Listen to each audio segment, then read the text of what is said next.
Under the flashing lights of Knight Rider, 1982-1986, these actors once burned bright, captivating millions. But what became of them after the cameras stopped rolling? Did fame protect them, or did life deliver cruel twists? Some faced tragic endings, others faded into silence. Who survived the spotlight, and who has already left this world behind? Edward Mulhare, born April 8, 1923 in Cork, Ireland, was an accomplished stage and screen actor who became a recognizable figure to American audiences through both television and film. In Knight Rider, 1982-1986, he played Devin Miles, the sophisticated head of the Foundation for Law and Government, acting as mentor and guide to David Hasselhoff's Michael Knight. Mulhare was nearly 60 years old when the show premiered, bringing authority, wit, and a cultured presence to a role that became iconic in the series. Before Knight Rider, he had already enjoyed major success, notably stepping into Rex Harrison's shoes on Broadway as Professor Henry Higgins in My Fair Lady, and starring in the 1960s television series The Ghost and Mrs. Muir. His film appearances included Von Ryan's Express, 1965, Caprice, 1967, and later, Out to Sea, 1997, with Jack Lemmon and Walter Matthau. Mulhare's career gave him financial stability, with estimates placing his net worth around $1 to $5 million. He was respected, but often typecast as the charming European or the refined intellectual, which both boosted his career and confined him to certain roles. Unlike many actors of his generation, he largely avoided personal scandal, but his private life was marked by solitude. He never married and had no children, a choice that sparked speculation, but was consistent with his reserved private nature. Friends and colleagues described him as witty, loyal, and deeply dedicated to his craft, though some saw the absence of a family of his own as a quiet void in an otherwise full life. In the 1990s, health issues began to slow him down. Tragically, Edward Mulhare died on May 24, 1997 in Van Nuys, California, from lung cancer at the age of 74. His death was felt deeply by fans of Knight Rider, who remembered him as the steady voice of reason alongside the flashier action of the show. Mulhare's legacy rests on his ability to bring dignity and gravitas to every role, whether on stage or on screen, and he remains celebrated as one of the refined gentlemen of classic television. Richard Basehart, born August 31, 1914 in Zanesville, Ohio, carved out a long and versatile career that spanned theater, film, and television. Unlike Edward Mulhare, whose fame came later in life, Basehart built a reputation from the 1940s onward as a leading man in Hollywood dramas such as He Walked by Night, 1948 Decision Before Dawn, 1951, and Federico Fellini's La Strada, 1954, where he played the tragic circus strongman. His range allowed him to move easily between European art films and mainstream American productions, a flexibility that kept him in steady demand. By the time Knight Rider premiered in 1982, Basehart was already in his late 60s. He appeared briefly but memorably as Wilton Knight, the dying billionaire who creates the Foundation for Law and Government and entrusts Michael Knight with the mission of fighting injustice alongside the talking car, KITT. Though his role lasted only the pilot episode, his presence gave the series gravitas and a sense of mythic foundation, making him an unforgettable part of the show's lore. Financially, his decades of work left him secure, with estimates suggesting a net worth in the range of $1-3 million by the end of his life. Unlike many actors, Basehart rarely drew public scandal, but his personal life was marked by both stability and loss. He married 3 times, suffered the death of his first wife, Stephanie Klein, in 1950, and later found lasting companionship with Italian actress Valentina Cortese, with whom he had a son before their divorce. His final marriage to Diana Loteri endured until his passing. Basehart's career slowed in the 1980s, but his voice remained familiar to audiences. He narrated documentaries and specials, including serving as the voice for the opening of Knight Rider Lending Authority to its premise. In 1984, at the age of 70, he died of multiple strokes in Los Angeles, closing a career that had stretched over 4 decades. Today, he is remembered not only for his dramatic film work, but also for his dignified, commanding presence that added depth to every project he touched, including his brief but crucial role in the Knight Rider legacy. Lance Legault, born May 6, 1935 in Chicago, Illinois, was one of television's most recognizable tough guy actors, known for his commanding voice and imposing presence.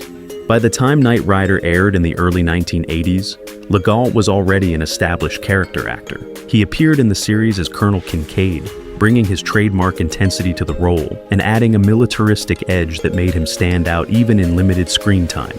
He was 47 years old when the show premiered, perfectly embodying the seasoned authority figure audiences had come to expect from him. Before Knight Rider, Legault built a steady career with supporting parts in major films such as Coma, 1978 Stripes, 1981, and numerous Elvis Presley movies in the 1960s, where he even worked as Presley's stunt double. He was also widely known for his recurring role as Colonel Roderick Decker in The A-Team, a relentless antagonist, whose chase of the main characters became iconic. His deep, gravelly voice later carried him into voiceover work for commercials and cartoons, ensuring his presence was felt long after his on-screen appearances declined. Despite his successful career, Legault's journey wasn't without hardship. He faced the struggles of typecasting, often confined to military or villainous roles, which limited his opportunities to show greater range. Financially, he lived comfortably, but never reached superstar wealth, with his net worth, at the time of his death, estimated around $1 to $2 million.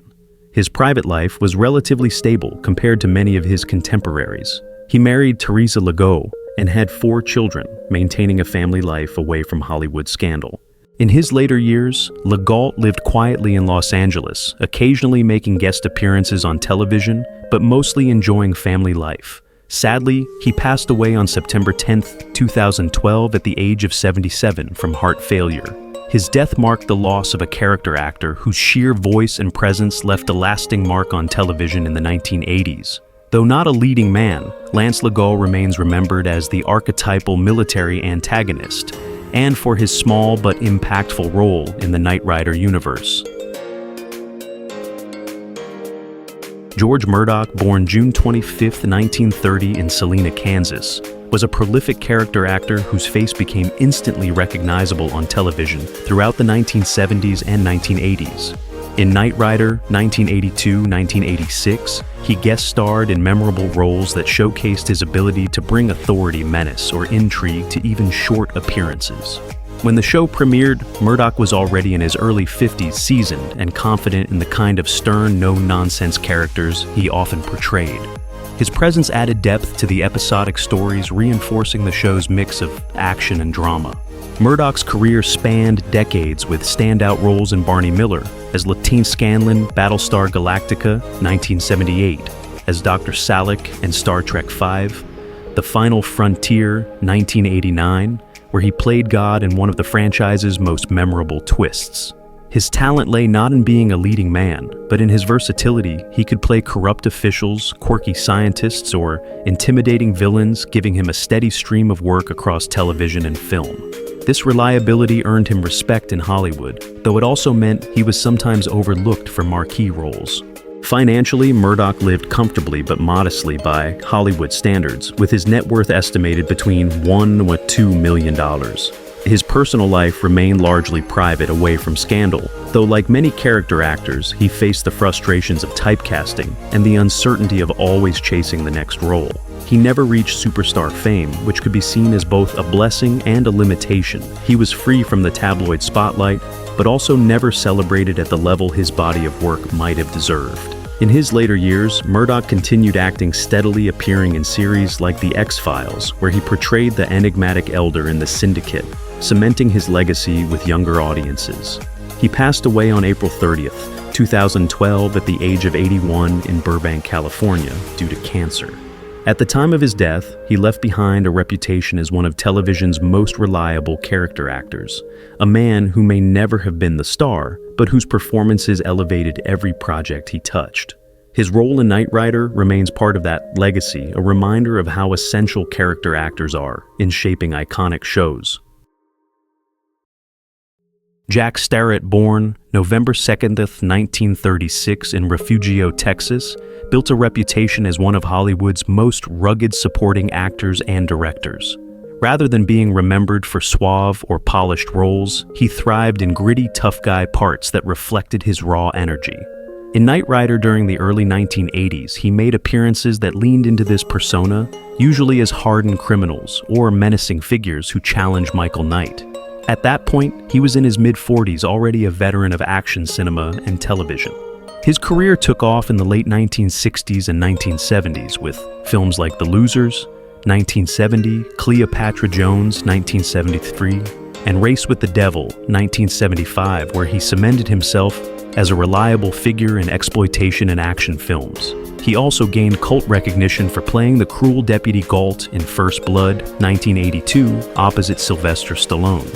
Starrett occasionally stepped behind the camera, directing drive-in classics like Cleopatra Jones and biker films that resonated with the counterculture of the time. Life off-screen was less glamorous. While he worked consistently, he never achieved lasting stardom and often struggled with typecasting as a villain. Financial stability was modest, with estimates suggesting his net worth hovered around $1 million at best.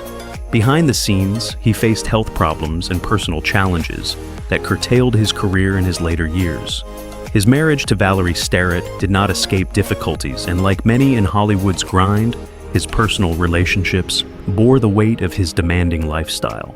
By the late 1980s, his health was in decline, and he stepped away from acting. On March 27, 1989, he died of kidney failure in Sherman Oaks, California, at only 52 years old. His death cut short the career of a performer whose rugged presence gave authenticity to every project he touched. Today, Jack Starrett is remembered not for glamorous fame, but for his fierce, uncompromising performances. An actor who brought grit to Knight Rider and an edge to American action cinema at a time when it was defined by raw energy and rebellion. Phyllis Ann Davis, born July 17th, 1940 in Port Arthur, Texas, was a striking actress whose beauty and charisma made her a familiar face on American television throughout the 1960s, 70s, and 80s. By the time she appeared in Knight Rider in the early 1980s, she was already in her early 40s and a seasoned performer. On the show, she played guest roles that highlighted her glamour, and cunning often cast as seductive or mysterious women who added drama to Michael Knight's adventures. Even though her appearances were brief, her presence fit perfectly into the flashy and stylish world of the series. Before Knight Rider, Davis was best known for her work on Vega, 1978-1981, where she starred as Beatrice Travis, the secretary and right-hand woman to Private Detective Dan Tana, played by Robert Urich. That role became her signature, bringing her steady fame and recognition. She also made guest appearances on popular shows like Love American Style, Fantasy Island, The Love Boat, and Magnum P.I. Beyond television, she appeared in films such as The Big Bounce 1969 and Sweet Sugar 1972, carving out a niche as both glamorous and tough. Her personal life, however, was not without turbulence. While she enjoyed career success, Davis never broke into A-list superstardom and often faced the frustrations of being typecast as the sexy sidekick rather than given deeper roles. Financially, she lived comfortably with an estimated net worth of around $1 to $2 million. But she never reached the level of financial security some of her peers did. She was never married, though she was romantically linked at times to high-profile figures in Hollywood. She had no children, and her private life remained relatively quiet compared to her on-screen allure. In her later years, Davis largely stepped away from acting, living a more private life, away from the spotlight. Sadly, she was diagnosed with cancer and passed away on September 27, 2013 in Henderson, Nevada, at the age of 73. Her death marked the loss of a performer who embodied much of the glamour of television's golden age of guest stars. Today, she is remembered for her elegance, her role in Vegas, and for adding a touch of intrigue and sophistication to shows like Knight Rider. Ramon Arens-Bieri, born June 16, 1929 in Hartford, Wisconsin, was a versatile American character actor whose career spanned theater, film, and television. In the 1980s, he appeared in Knight Rider, usually cast as authority figures or men whose presence carried weight and suspicion. At that point, he was in his early 50s, a seasoned professional whose rugged demeanor and gravitas made him a natural fit for the crime-driven drama of the show. Barry had already built a strong resume before stepping into the Knight Rider universe. He starred in the short-lived NBC series Joe's World.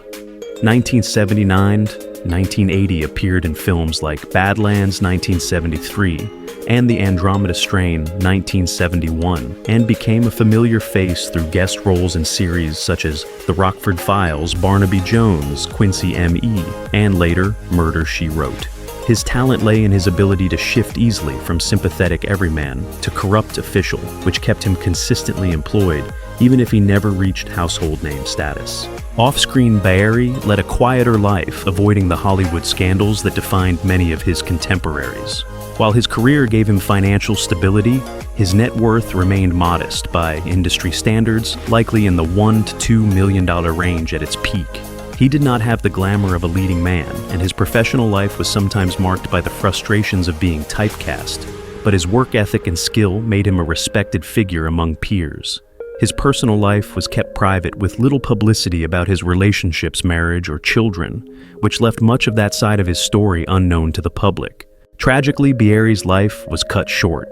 On May 27, 2001, he died of cancer in Woodland Hills, California, just weeks before his 72nd birthday. His death closed the chapter on a career that, while not filled with stardom, represented the backbone of American television acting. He was the kind of performer who could step into any script and make it believable, and in shows like Knight Rider, his presence lent credibility to stories that relied heavily on larger-than-life action.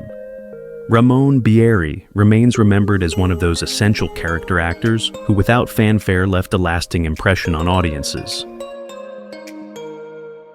Barbara Rush, born January 4th, 1927 in Denver, Colorado, was one of Hollywood's most elegant actresses, celebrated for her poise and versatility across film and television.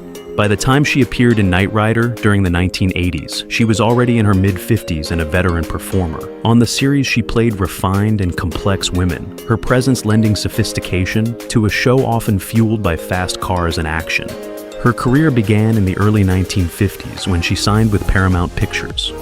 Rush quickly gained attention for her performance in It Came from Outer Space, 1953, which earned her a Golden Globe for Most Promising Newcomer. She went on to star in Magnificent Obsession, 1954, Bigger Than Life, 1956, and The Young Lions, 1958, working alongside legends like Rock Hudson, Paul Newman, and Marlon Brando.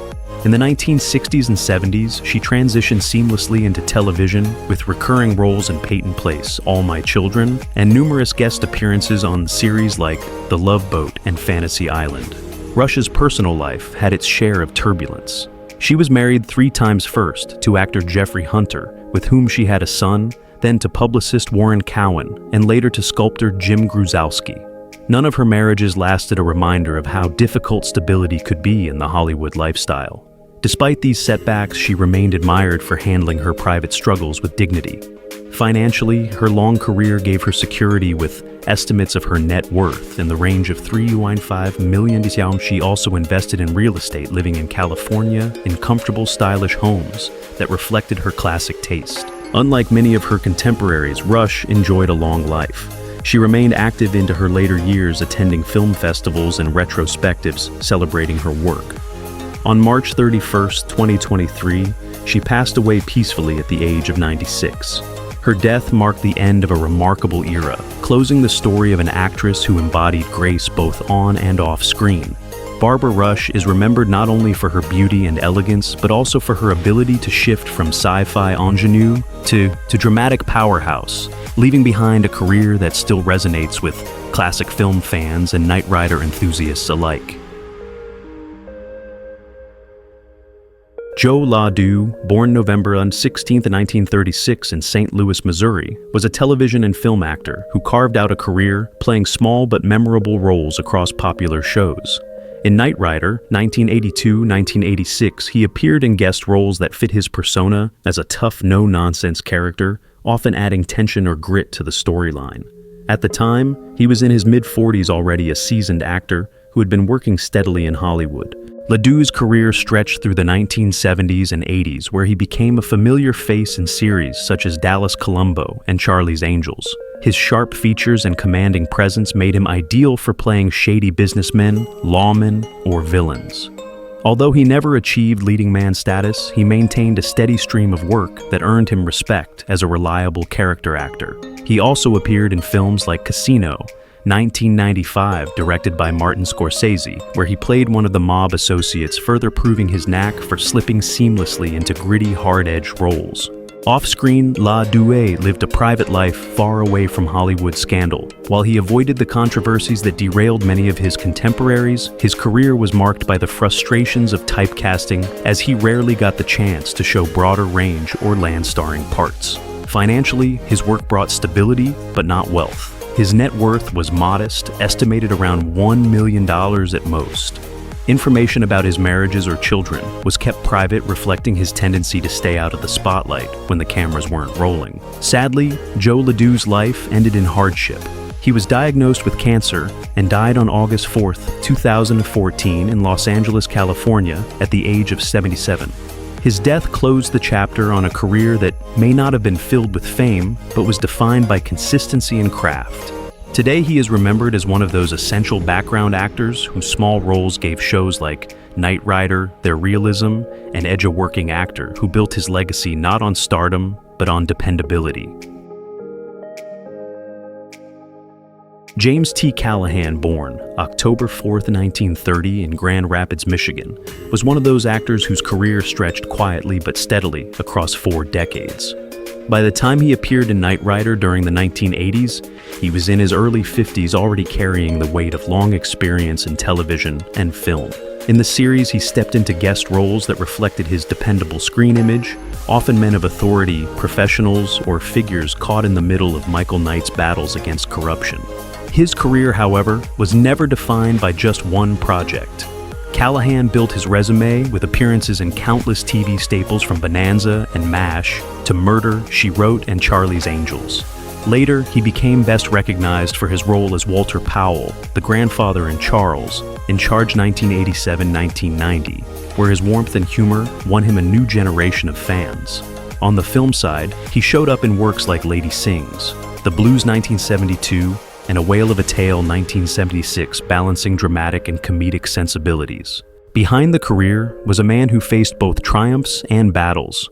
Callahan's life wasn't particularly scandal-filled, but like many working actors, he lived with the constant uncertainty of typecasting and the need to reinvent himself to stay employed. Financially, his long run in television gave him comfort, but never extraordinary riches, with estimates of his net worth landing around $1 to $2 million. His personal life was marked by a sense of privacy. While he was married, his relationships were kept out of Hollywood gossip pages. He had no children, choosing instead to focus on his work and personal circle. Tragically, Callahan's life was cut short by illness. In 2007, he was diagnosed with esophageal cancer, and he passed away on August 3, 2007 in Fallbrook, California, at the age of 76. His death silenced a familiar face from American television, the kind of actor audiences may not always remember by name, but instantly recognize on screen.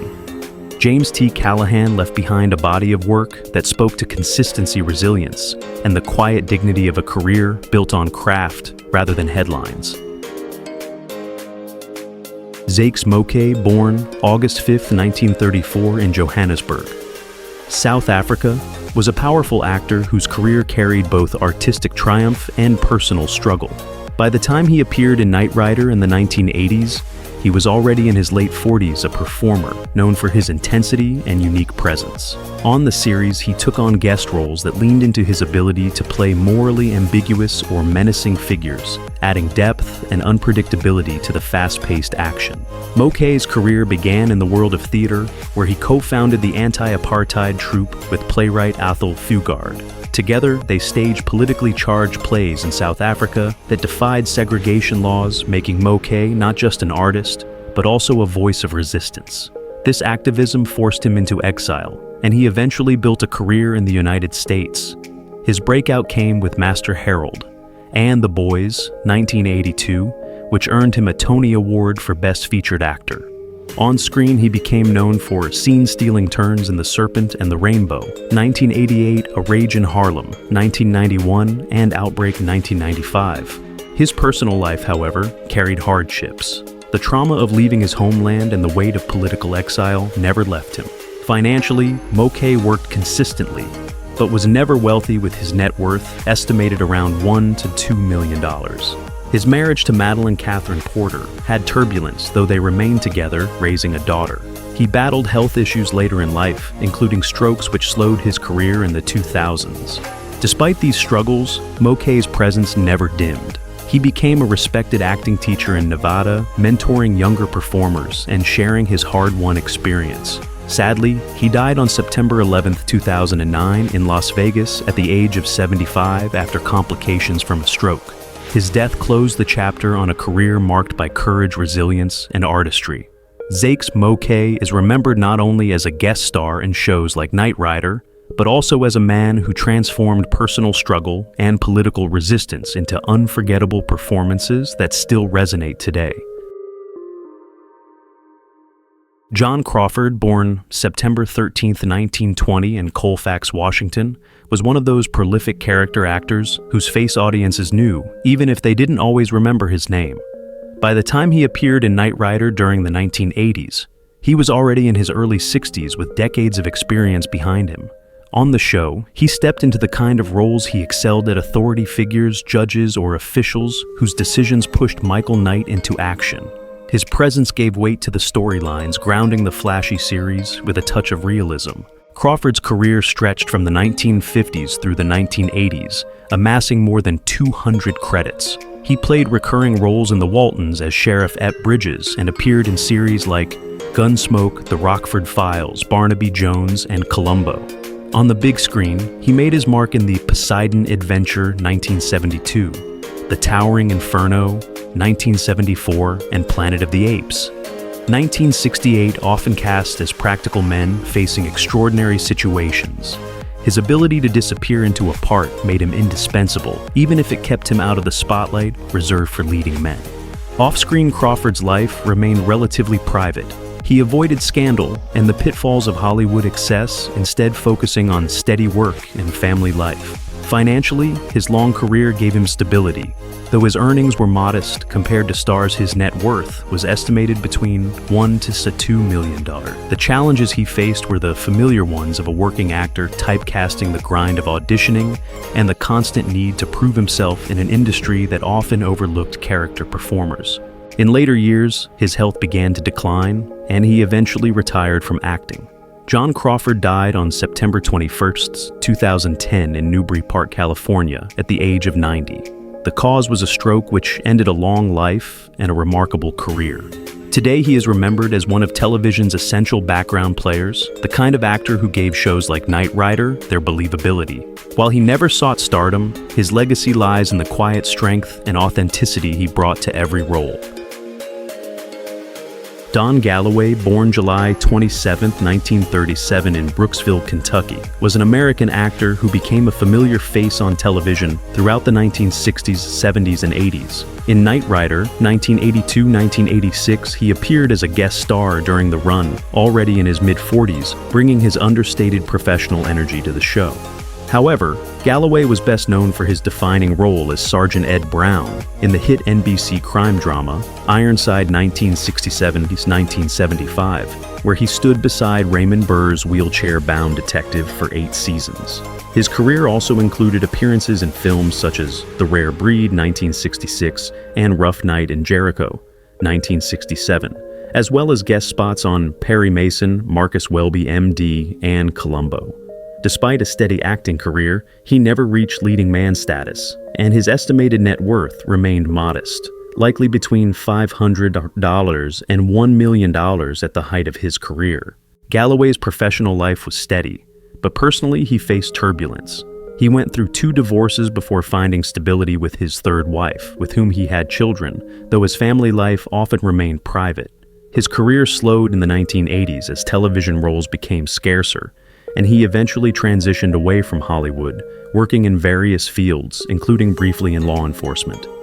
Like many actors who achieved recognition in supporting roles, Galloway sometimes struggled with the sense that his career had plateaued, and he wrestled with being remembered more as a dependable sidekick than a star in his own right. In later years, Galloway lived a quieter life, largely out of the spotlight. He died on January 8, 2009, at the age of 71 in Reno, Nevada.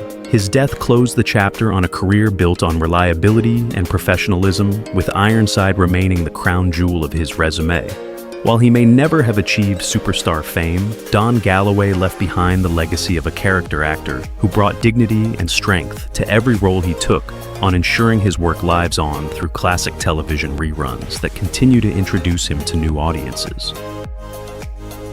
Guy Stockwell, born November 16, 1933 in New York City, was an American actor whose career carried both promise and struggle, the younger brother of acclaimed actor Dean Stockwell. Guy forged his own path in Hollywood, with a rugged, versatile presence that made him a dependable performer in both film and television. By the time he appeared in Knight Rider 1982-1986 as a guest star in the mid-1980s, he was already in his early 50s and a seasoned professional. He had once been groomed as a leading man, with roles in films like The Warlord 1965 opposite Charlton Heston Tobruk 1967, and The Monitors 1969. His television credits were extensive spanning shows such as Bonanza Heart to Heart Columbo and Murder, She Wrote. Despite a career filled with work, he never achieved the same level of fame as his brother, and his net worth remained relatively modest, estimated at under $1 million. Stockwell's professional life was shadowed by personal struggles. He faced multiple failed marriages and ongoing financial problems that kept him from stability. For much of his career, he wrestled with being typecast as a rugged sidekick, or rarely breaking into the stardom that early studio contracts had promised him. He also carried the weight of being compared to Dean Stockwell, whose career soared with both child stardom and later acclaimed performances, a contrast that left Guy battling feelings of frustration and disappointment. Later in life, Stockwell turned toward teaching, sharing his craft with younger actors as he transitioned away from the spotlight. His health declined in the late 1990s, and he died on February 7, 2002 in Prescott, Arizona at the age of 68 from complications of diabetes. While his career was marked by missed opportunities and personal hardships, Guy Stockwell remains remembered as a hard-working character actor who brought intensity and strength to every role he played, leaving behind a body of work that reflects both his talent and his resilience in an often unforgiving industry. Don Gordon, born November 13th as 1926 in Los Angeles, California, was a gritty, dependable character actor whose career spanned film and television across 4 decades. In Knight Rider 1982-1986, he made a guest appearance in the mid-1980s, already a seasoned veteran in his late 50s, bringing his trademark tough guy presence to the show. Gordon was best known for his long friendship and frequent collaborations with Steve McQueen, appearing alongside him in Bullitt 1968, Papillon 1973, and The Towering Inferno 1974. His screen credits also included Lethal Weapon 1987, The Final Conflict 1981, and numerous guest roles on series like The Outer Limits, The Twilight Zone, Perry Mason, and Columbo. His net worth was estimated at around $5-7 million, reflecting steady work in Hollywood, though never superstardom. Despite his success, Gordon's career never broke him into leading man territory, something he reportedly wrestled with throughout his life. He lived in the shadow of McQueen's superstardom, which brought both opportunity and frustration. He was admired as reliable and skilled, yet typecast in supporting or villainous roles. His personal life saw ups and downs. He married twice first, to actress Beck Nelson, with whom he had a daughter, and later remarried after their divorce. His second marriage lasted until his death, offering some stability in contrast to the volatility of his career. Health became a major challenge in later years, and like many actors of his era, he largely disappeared from the screen after the early 1990s. Don Gordon died on April 24, 2017 in Los Angeles at the age of 90. He left behind a legacy as a rugged character actor whose work with McQueen ensured him a place in film history. Though he never achieved star billing, he built a respectable career filled with memorable supporting roles and lived long enough to be celebrated by fans who recognized his contributions to classic American cinema and television. Which character from Knight Rider 1982-1986 holds a special place in your heart? How does it make you feel, knowing that the beloved cast members are no longer with us? We'd love to hear your thoughts. Feel free to share them in the comments below. If you've been enjoying this content, please like the video, subscribe to the channel, and hit the notification bell so you never miss an update. Thank you for watching.